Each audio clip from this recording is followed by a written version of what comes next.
नमस्कार मित्रांनो, मराठी माहिती खजिना या यूट्यूब चॅनलमध्ये आपले स्वागत आहे. तर मित्रांनो, संजय गांधी निराधार योजना, श्रावण बाळ निराधार योजना व दिव्यांग बांधव योजना या सर्व लाभार्थ्यांसाठी एक आनंदाची बातमी आहे. तर मित्रांनो, आपल्या सर्व लाभार्थ्यांची एक जोरदार मागणी कधीपासून होती की 6,000 रुपये पेन्शन वाढ झालीच पाहिजे.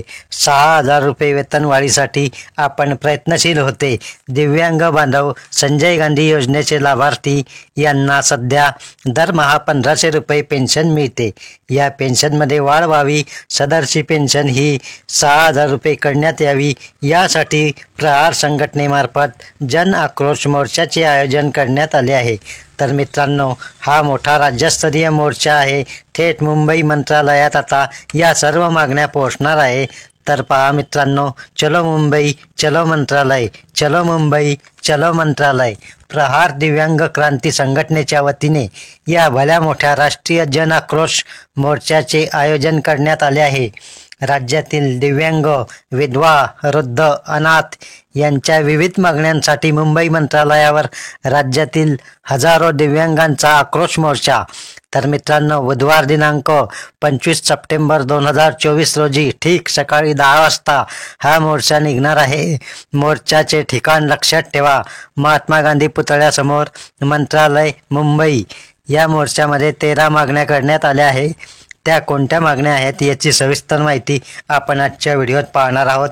तर मित्रांनो, तुम्ही जर या चॅनलवर पहिल्यांदा आला असाल तर चॅनल सबस्क्राईब करून ठेवा, बेल आयकॉन नक्की दाबा. या चॅनलवर नवीन अपडेट माहिती आपण उपलब्ध करून देत असतो.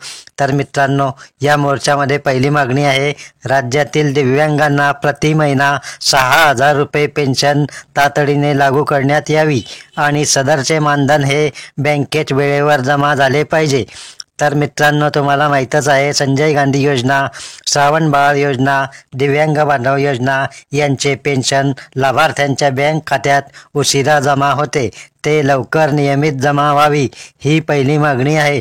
तर पहा मित्रांनो, दुसरी मागणी, राज्यातील प्रत्येक जिल्ह्यामध्ये सुसज्ज अशा दिव्यांग भवनाची निर्मिती करण्यात यावी, यासाठी ST डेपोलगत सोयीस्कर जागा घेण्यात यावी. तर मित्रांनो, तिसरी मागणी, राज्यातील दिव्यांगांना अंत्योदय योजनेचा लाभ देण्यात यावा.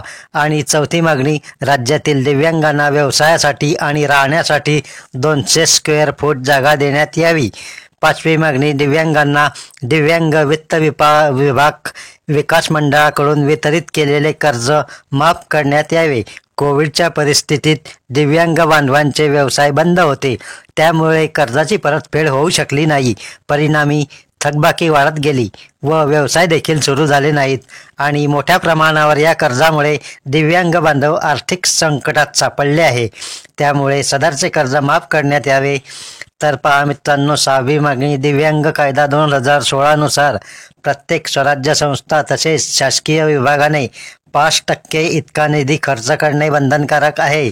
त्यामुळे सदर कायद्यानुसार राज्याच्या एकूण बजेटच्या 5% म्हणजे 25,000 कोटी इतकी तरतूद अर्थसंकल्पात दिव्यांग विभागासाठी करण्यात यावी.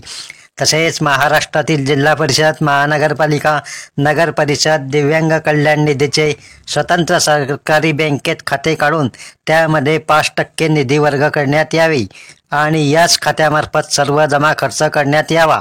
त्यामुळे भ्रष्टाचारास आळा बसेल. तर सातवी मागणी पहा मित्रांनो, दिव्यांगाकरिता संपूर्ण राज्यात फिरते विक्री केंद्र दिलेले आहेत. ती वाहने अत्यंत निकृष्ट दर्जाची आहे. ती परत घेऊन चांगल्या कंपनीची वाहने दिव्यांगांना वाटप करण्यात यावे. तर आठवी मागणी पहा मित्रांनो, दिव्यांग विद्यार्थ्यांकरिता स्वाधार योजना तातडीने लागू करण्यात यावी. राज्यातील प्रत्येक जिल्ह्यामध्ये स्वयंरोजगाराकरिता स्टॉल देण्याचे धोरण करण्यात आले आहे व स्टॉलचे वाटप तातडीने करण्यात यावे. राज्यात दिव्यांग विद्यापीठ स्थापन करण्यात यावे आणि दिव्यांग कल्याण विभाग स्थापन केल्यानंतर मंत्रिमंडळाच्या बैठकीत सदर विभागाकरिता 2,063 पदे मंजूर करण्यात आलेली आहे. परंतु आजपर्यंत ही पदे भरली गेलेली नाही, ती तातडीने भरण्यात यावी. 12वी मागणी, दिव्यांग विद्यार्थ्यांच्या विविध प्रशिक्षणाकरता बार्टीच्या धर्तीवर संत गाडगेबाबा दिव्यांग प्रशिक्षण संस्था तातडीने स्थापन करण्यात यावी. तर पहा मित्रांनो, शेवटची 13वी मागणी. राज्यामध्ये दिव्यांगांना UDID कार्ड प्रमाणपत्र देण्यात खूप उशीर होत असतो. त्यावर तातडीने समिती बसवून दिव्यांगांना सहकार्य करावे व राज्यामध्ये दिव्यांगाचे खोटे प्रमाणपत्र काढून शासकीय नोकऱ्या करणाऱ्या सर्व अधिकारी कर्मचारी यांची तपासणी करून त्यांच्यावर कारवाई करण्यात यावी. तर पहा मित्रांनो, अशा प्रकारे प्रहार संघटनेमार्फत या मागण्या करण्यात आलेल्या आहे.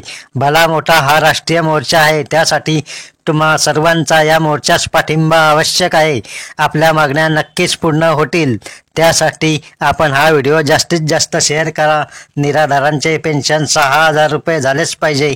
तर मित्रांनो, अशा सरकारी योजनांचे व नवीन व्हिडिओ, नवीन अपडेट मिळवण्यासाठी चॅनल अवश्य सबस्क्राईब करून ठेवा. धन्यवाद. जय हिंद, जय महाराष्ट्र.